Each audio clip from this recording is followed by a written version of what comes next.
Hello everyone. Welcome to our first textbook lecture of the semester. Today we will look at Unit 1, Staying Healthy in a Modern World. If you don't have your textbook, you can follow along with the PowerPoint.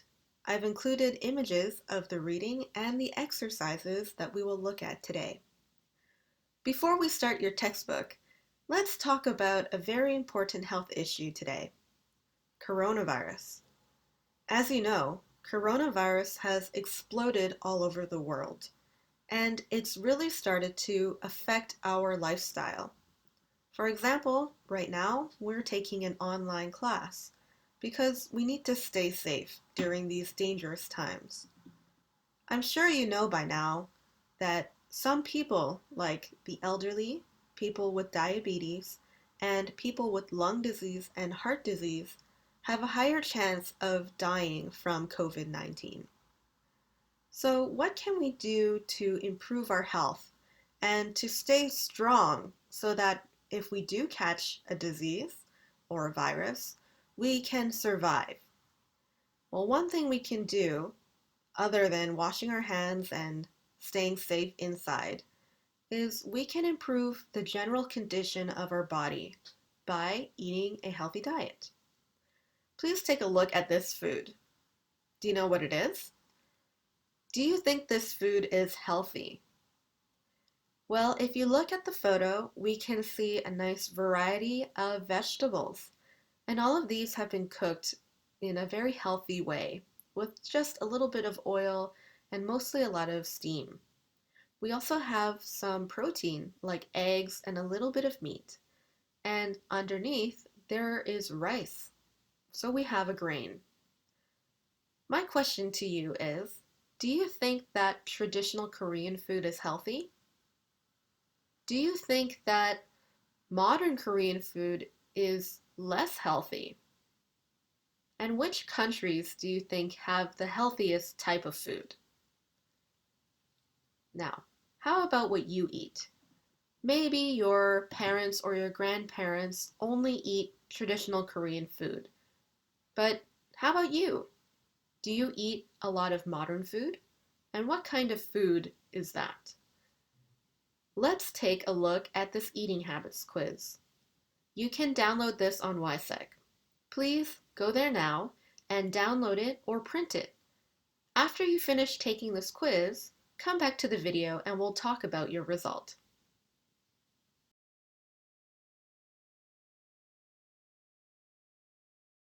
Welcome back. So, how was your quiz result?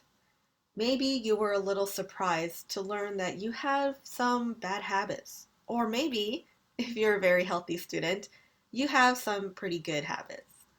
So let's look at the results and talk about the three main types of eating habits. Our first habit is chaotic eating. Chaotic eating means that we don't plan our meals very well. Maybe you're too busy or you travel a lot. You end up eating a lot of food in your car, on the bus, or even as you're running between classes. This is a very common problem for students and workers who are so busy that they don't have time to eat a healthy meal. Our second habit is portion control. This is also a very common problem. This happens when you can't stop eating. Maybe when you were young, your parents taught you that it was wrong to waste food. So you always made yourself finish your meal. Or maybe you really love food. Maybe you really love candy or you really love steak. And when you see it, you really want to eat it. And you can't control yourself. It's just too delicious. The third habit is emotional eating. For example, if you break up with your boyfriend or your girlfriend, maybe you lie in bed and you eat a lot of ice cream. Or maybe if something good happened, like a perfect test score, you celebrate by giving yourself a reward, like a piece of cake or a nice steak dinner. When you are an emotional eater, you eat food because it makes you feel good or it makes you feel better. You're not eating because you're hungry, and you're not thinking about the nutrition. You're thinking about how you feel. So, which of these habits is your worst habit? Which one had the highest score? After you decide which one was your worst habit, I want you to go onto the participation forum. First, share your worst habit. If you go to WISEC and look at the forum, you can see a sample post that I wrote. So first, share your worst habit, and then give some solutions to your bad habits.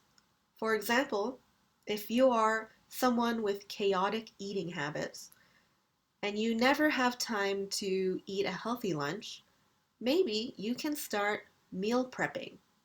Or maybe you can buy some frozen lunches that are healthier than McDonald's or Mom's Touch.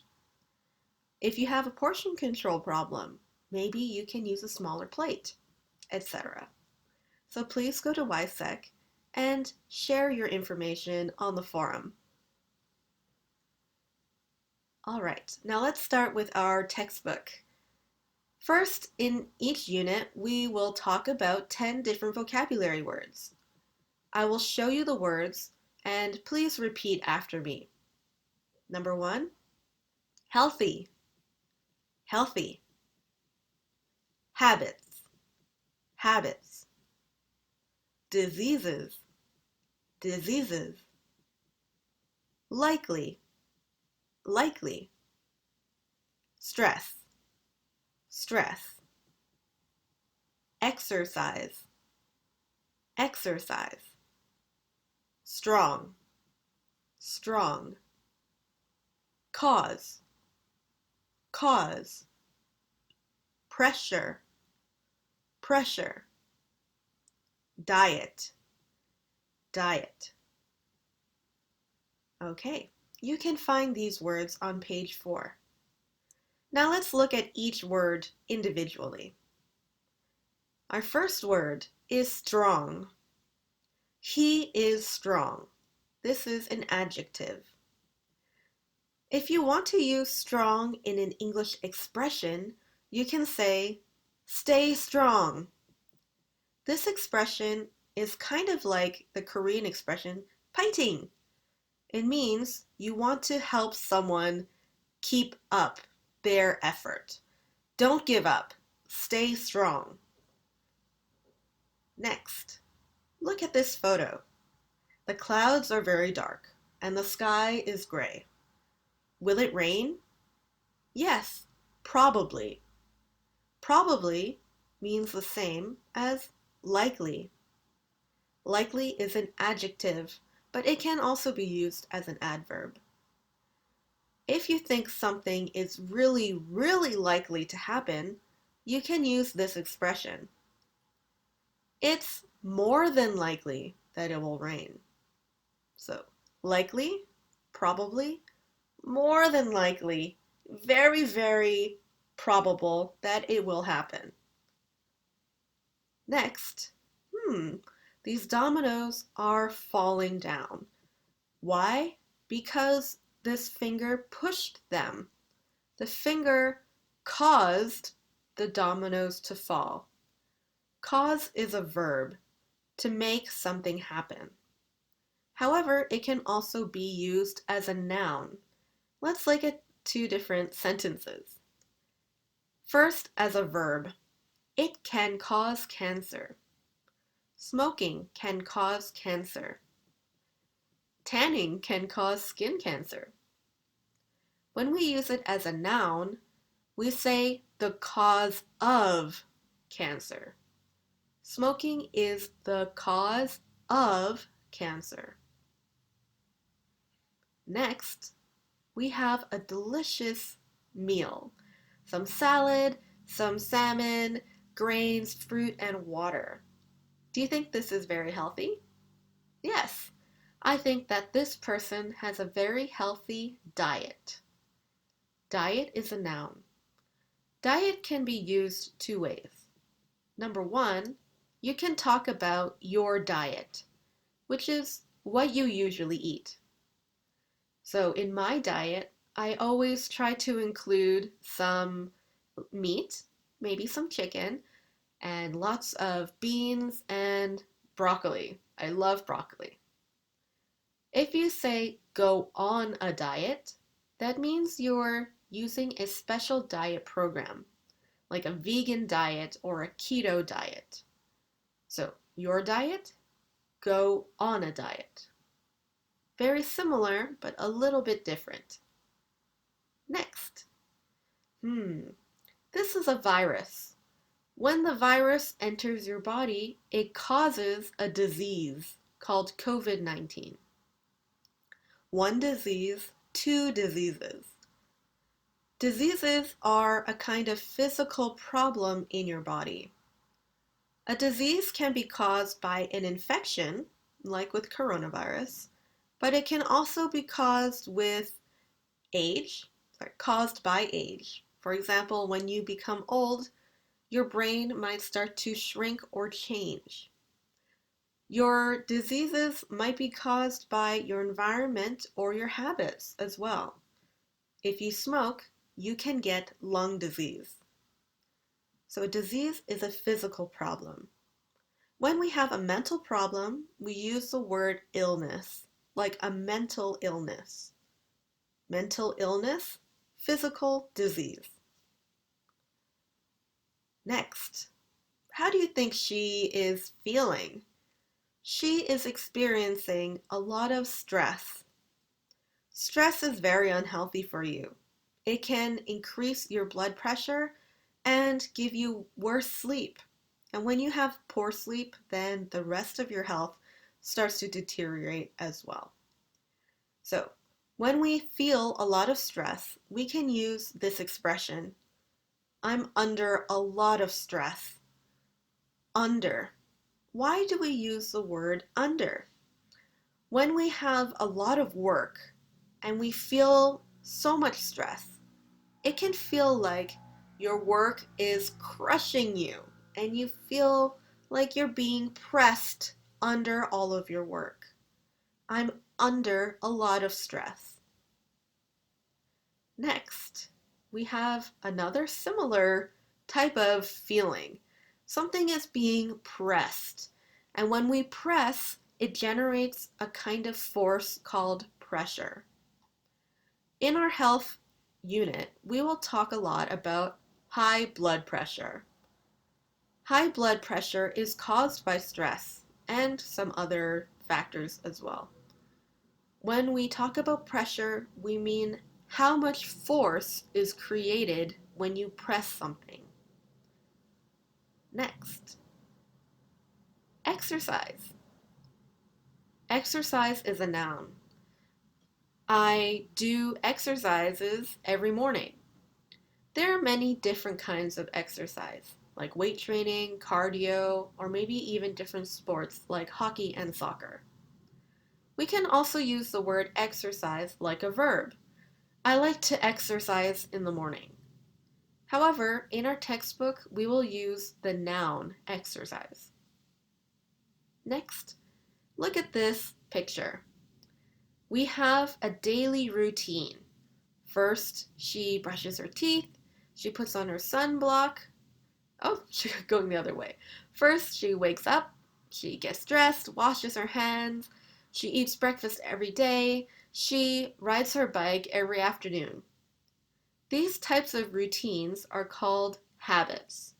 And habits are things that you do often or every day. When you're learning a new habit, you can use this expression, get in the habit of blah, blah, blah. So, if you want to become healthier, you can get in the habit of doing some exercise every night before bed. Or you can get in the habit of drinking water instead of soda. Get in the habit of means changing your habit and learning a new habit. Next, we have some exercise and some very delicious fruit and vegetables. This kind of life is very healthy. Healthy is an adjective. It means that it's very good for your body. We call this a healthy lifestyle. And a lifestyle means the way that we live our life. If you have a healthy lifestyle, you exercise a lot, you eat well, and you sleep well. And also, you take good care of your mental health. Now let's look in your textbook on page 4. If you don't have the textbook, you can read it from this page. First, read the text. In this text, you will see the words that we just learned being used in sentences. So please take a moment to read this text.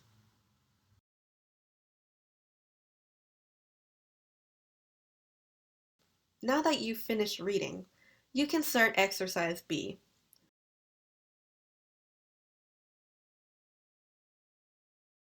Welcome back. Now that you've finished reading, please start exercise B. Match the vocabulary words to their meaning. And you can look at the part of speech, noun, adjective, and verb to help you make your decision.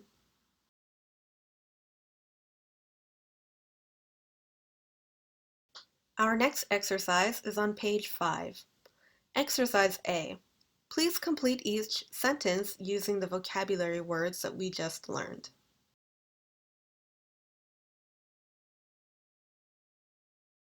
Did you finish all of your textbook work? Great! Now we're going to watch a video. In this video, you will see two friends who have very different diets. One girl is a health nut. She's crazy about eating a healthy diet. The other girl is a junk food addict. She loves pizza and all of her junk food snacks. And for a week, they're going to swap diets. They're going to switch their diet.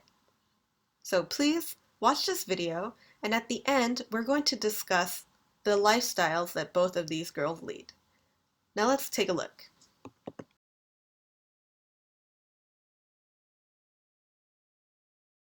Okay, welcome back. Now let's do some video reflection. Think about the video that you just watched, then read the questions. Write one sentence answers for each question in your notebook. Try to use at least one vocabulary word in each of your answers. Question number 1. What healthy habits can you adopt from this video? Number 2. Which girl is most likely to develop a disease and why? And number 3, what causes you stress? Okay, take a moment with your notebook and write an answer for each of these questions.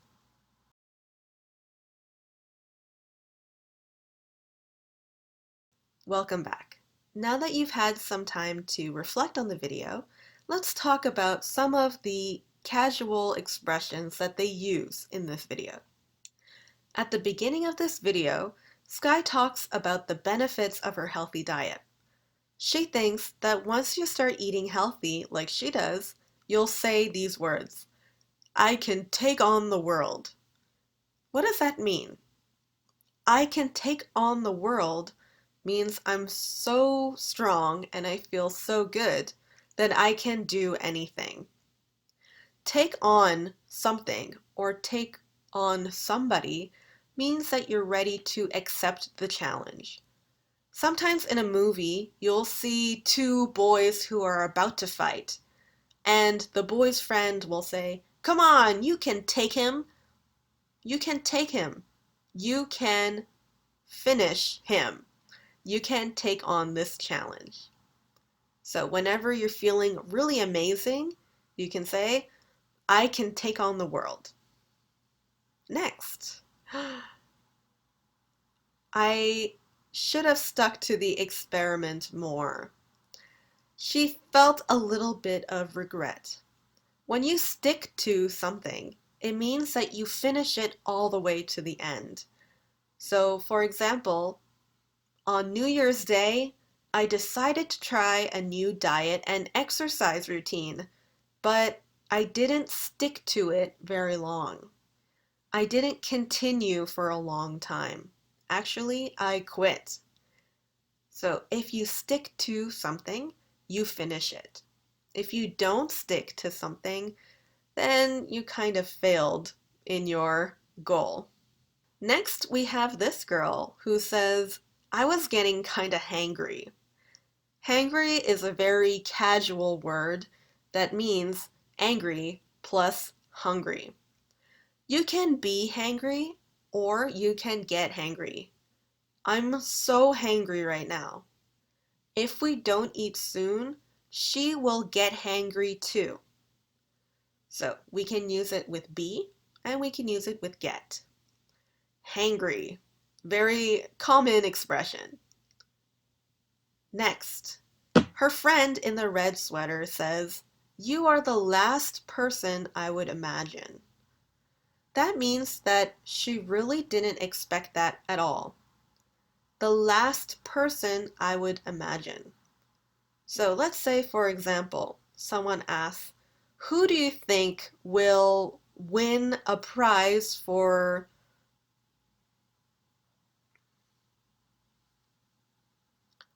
Here, her friend in the red sweater says, you are the last person I would imagine, blah, blah, blah. That means that she really didn't expect something. For example, what if someone asks, who is the most likely to become the next president? And you have a friend who's very lazy and doesn't care about politics. Then she is the last person, the least likely person to become president. You are the last person I would imagine to become president. You are the last person I would imagine to finish an exercise routine. Let's move on to our listening section. In our listening section, we're going to talk about heart disease. So take a look at this image and you can see a human heart. What is the problem in this heart? And how can we prevent heart disease? First, let's take a look at your textbook. We are going to, number one, predict content. So take a look here. We are going to listen to a talk about preventing heart disease. What do you think they will talk about? So take a look at these words and circle the words that you think are relevant to this talk.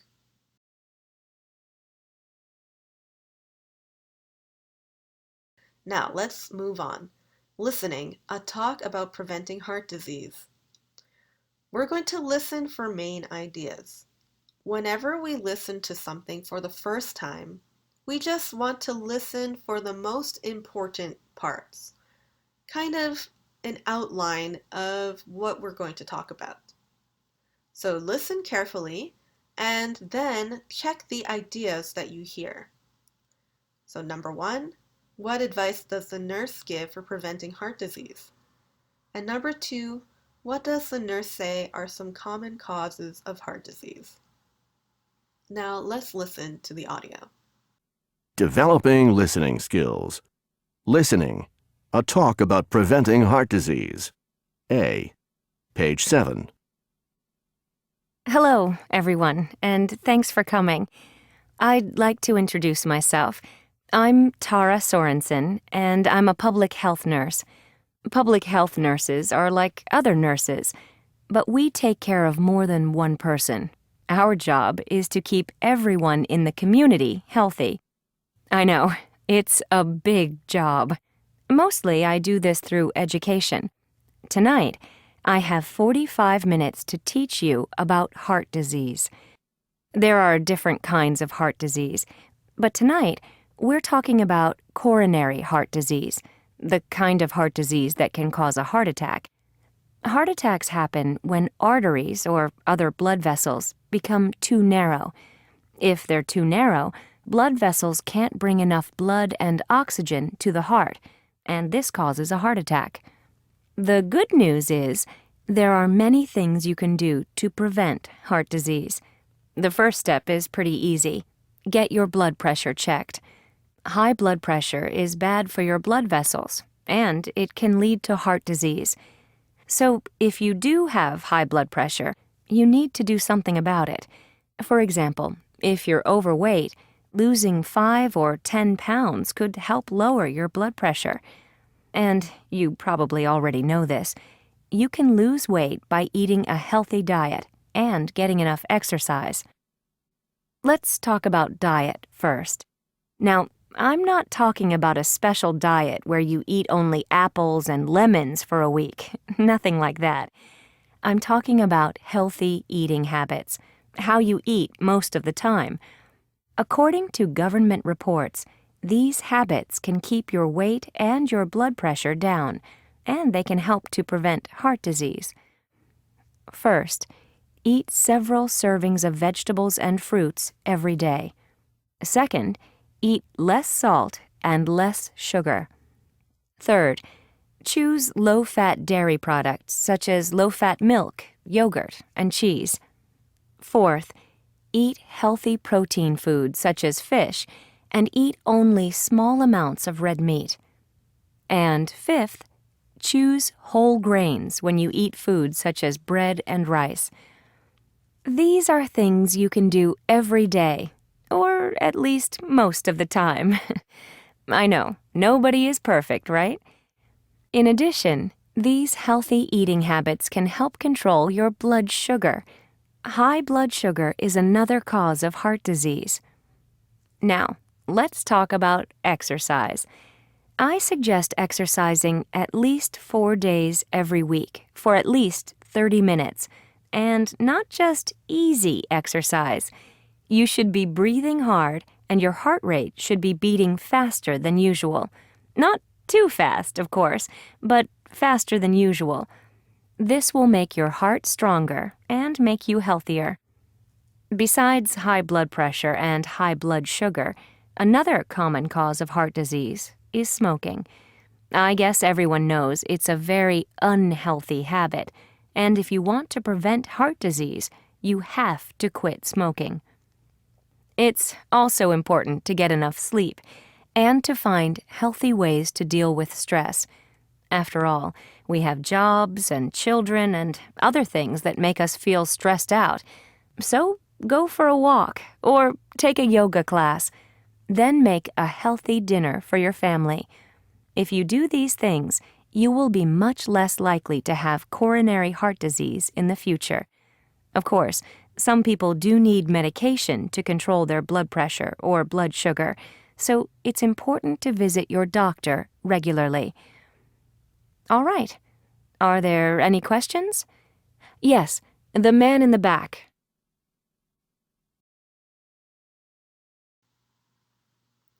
All right, let's check our answers. What advice did the nurse give? These were the different options. So let's check. Did she suggest visiting your doctor? Yes.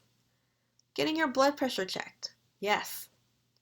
Get enough exercise and eat less salt and sugar. Okay, now that we've listened to all of the main ideas, we understand what the topic is and what they're talking about. Now let's listen for the details about this talk. We have some sentences here with fill-in-the-blank multiple choice. Please listen again and then choose a correct word or phrase to complete each sentence. Developing listening skills. Listening. A talk about preventing heart disease. A. Page 7. Hello, everyone, and thanks for coming. I'd like to introduce myself. I'm Tara Sorensen, and I'm a public health nurse. Public health nurses are like other nurses, but we take care of more than one person. Our job is to keep everyone in the community healthy. I know, it's a big job. Mostly I do this through education. Tonight, I have 45 minutes to teach you about heart disease. There are different kinds of heart disease, but tonight we're talking about coronary heart disease, the kind of heart disease that can cause a heart attack. Heart attacks happen when arteries or other blood vessels become too narrow. If they're too narrow, blood vessels can't bring enough blood and oxygen to the heart, and this causes a heart attack. The good news is there are many things you can do to prevent heart disease. The first step is pretty easy. Get your blood pressure checked. High blood pressure is bad for your blood vessels, and it can lead to heart disease. So, if you do have high blood pressure, you need to do something about it. For example, if you're overweight, losing 5 or 10 pounds could help lower your blood pressure. And you probably already know this. You can lose weight by eating a healthy diet and getting enough exercise. Let's talk about diet first. Now, I'm not talking about a special diet where you eat only apples and lemons for a week. Nothing like that. I'm talking about healthy eating habits, how you eat most of the time. According to government reports, these habits can keep your weight and your blood pressure down, and they can help to prevent heart disease. First, eat several servings of vegetables and fruits every day. Second, eat less salt and less sugar. Third, choose low-fat dairy products such as low-fat milk, yogurt, and cheese. Fourth, eat healthy protein foods such as fish and eat only small amounts of red meat. And fifth, choose whole grains when you eat foods such as bread and rice. These are things you can do every day, or at least most of the time. I know, nobody is perfect, right? In addition, these healthy eating habits can help control your blood sugar. High blood sugar is another cause of heart disease. Now, let's talk about exercise.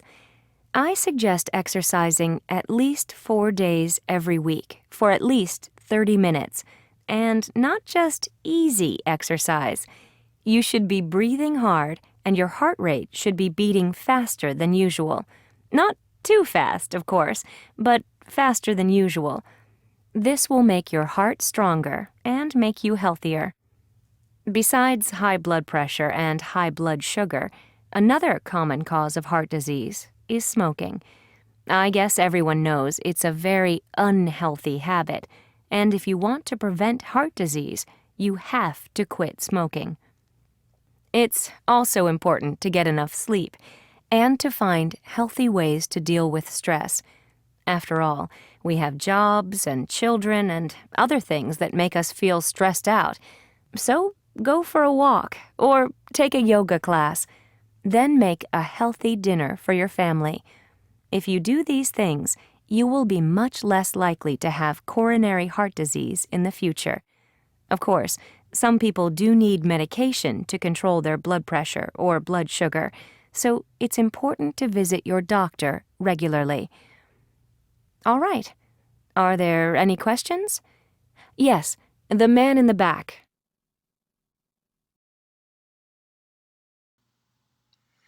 Okay, welcome back.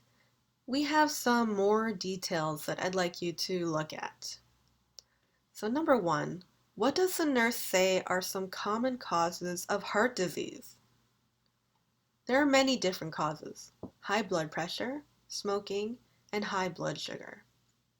According to the nurse, if you have high blood pressure, you need to do something about it. And there are many different things that you can do. According to government reports, healthy eating habits can keep your weight and your blood pressure down. To deal with stress, the nurse suggests going for a walk or taking a yoga class. What are some other things that you think would be helpful in preventing heart disease? Please take a moment to write one answer in your notebook. What can you do to prevent heart disease?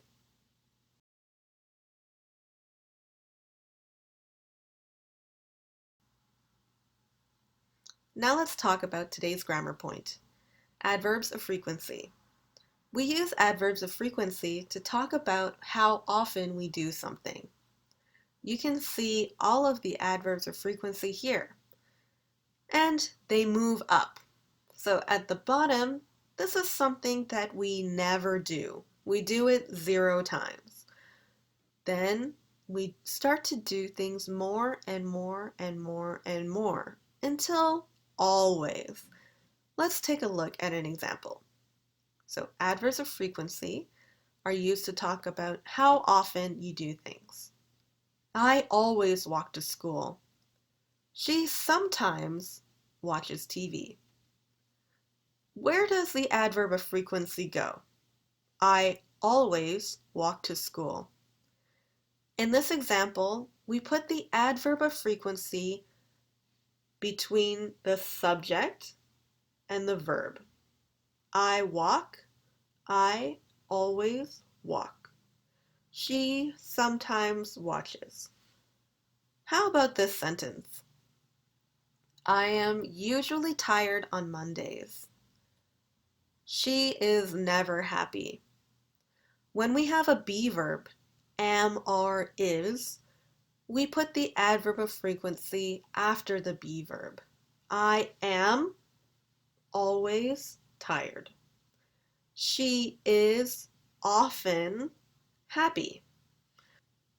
So be careful when you use the adverb of frequency with a be verb. Now let's practice making some sentences. I want you to look at this picture and look at her schedule. Can you make a sentence? How about using this structure? Brush my teeth before bed.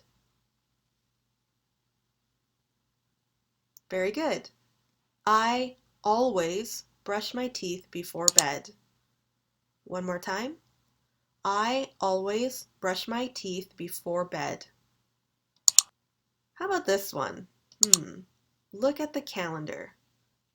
Okay, not every day, but on most days. Which one should we use? We go to the library to study. Ready? Go.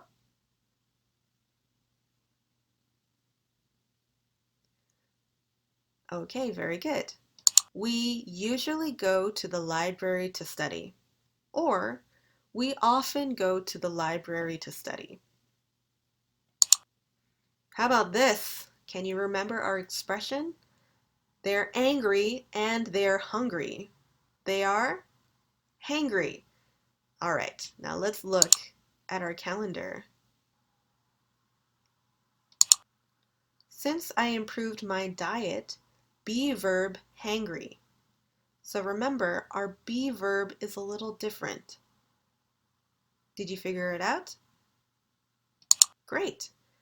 Since I improved my diet, I am seldom hangry. One more time. Since I improved my diet, I am seldom hangry. Or not often hangry. All right, now let's go to your textbook and begin practice B.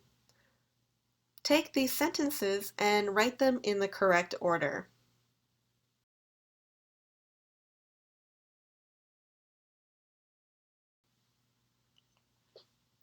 Did you finish your exercise? Let's check the answers. Number 1, I never go to the gym. Number 2, Kim always plays golf on Saturdays. Number 3, Luigi doesn't often play football. Here in the negative sentence, the word doesn't comes before the adverb. Number 4, I sometimes play basketball. Or, you can write it another way. You can say, sometimes I play basketball. If you put the adverb of frequency at the beginning of the sentence, you must put a comma. Sometimes, comma, I play basketball. This is a very common way to speak in a conversation. Sometimes I play basketball, sometimes I play soccer. When we write it, we must include a comma. We also must include a comma if you put it at the end of the sentence. I play basketball, comma, sometimes.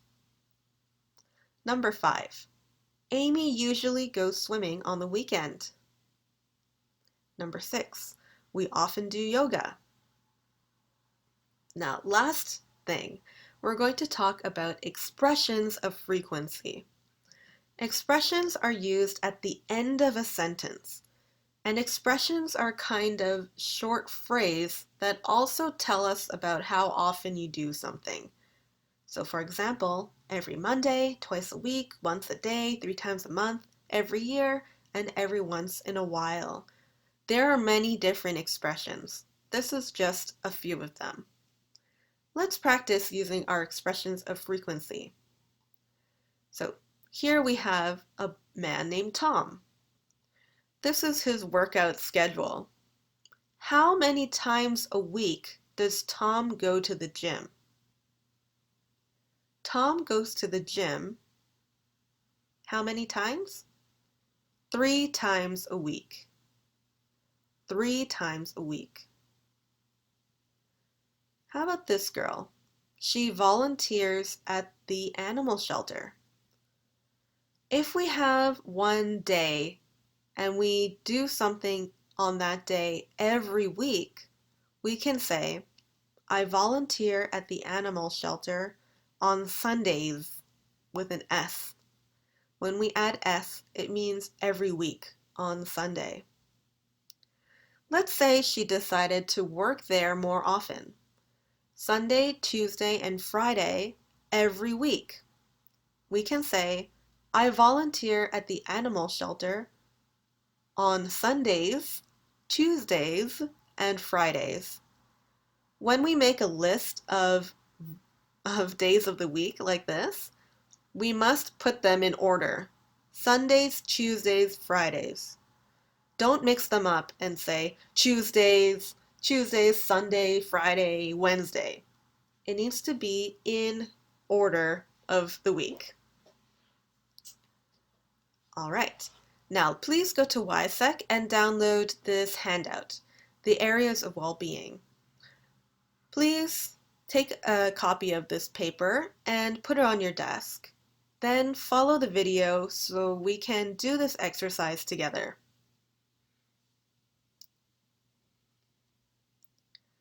First, let's look at Part A, well-being.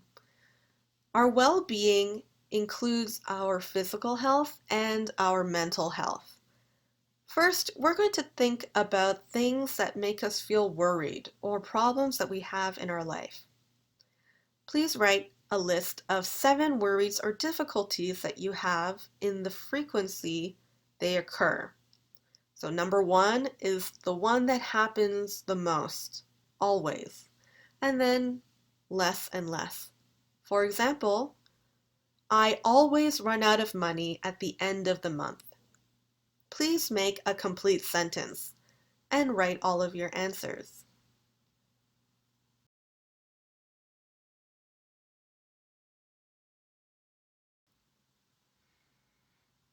Okay, did you finish writing about all of your worries? Great.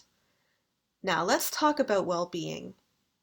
According to the National Wellness Institute, there are 6 different categories of well-being. Emotional well-being, occupational well-being, which is about your job, physical well-being, social well-being, intellectual or educational well-being, and spiritual well-being. Think about the different worries that you just wrote about. Do they match any of these areas of well-being? For example, in my paper, I wrote, I always run out of money at the end of the month. This could be an occupational well-being problem. Maybe I don't earn enough money in my job, or maybe I'm not very good at saving my money. I want you to take a look at your paper, Part B, and give one category for all of the different kinds of problems that you have, and organize them. Your worries are your emotions, like your stress and your fears. Your difficulties are problems outside of your mind, external problems like work, school, and social life. We don't always have control over our difficulties, and our worries sometimes take over our mind. So please choose a category, write it here. For example, emotional problems, emotional well-being. Your worry. I'm I'm worried that I will fail my exam. A difficulty. When I am sad, I don't know who to talk to. This is an emotional difficulty. Okay, so take a moment to organize all of your problems.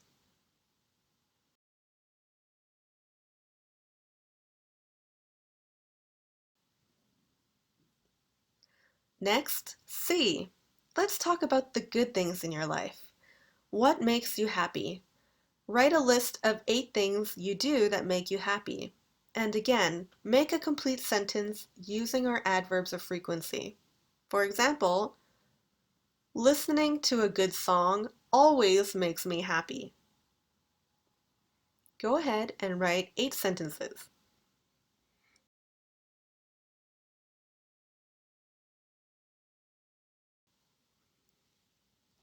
Did you finish writing your sentences? Great! Now let's talk about the final part, D. How can we make our own happiness? Now that we know our problems and the things that make us happy, we need to combine them to find solutions to our problems. And this part will also be part of your participation forum today. You are going to brainstorm solutions for your classmates. So what should we do? Go to the participation forum on WISEC and share your answers from part A. Then, read another student's problems and brainstorm 4 solutions to help them. Post your solutions to the forum. Remember, we should be polite and open-minded on the forum. How can we do that? We can give advice in a nice way by using words like maybe or you can. Okay, avoid using strong words like you must or you have to. That can be a little bit rude. So use words like maybe you can start running every day. Maybe if you do this, you can feel better. So to recap, our participation forum this week has 2 parts. Part 1, talk about your eating habits and give solutions to your eating habits. Part 2, help your classmates find solutions to their problems. Remember, you must complete the participation forum before the deadline. All right, that's it for today's lecture. Thank you so much and good luck.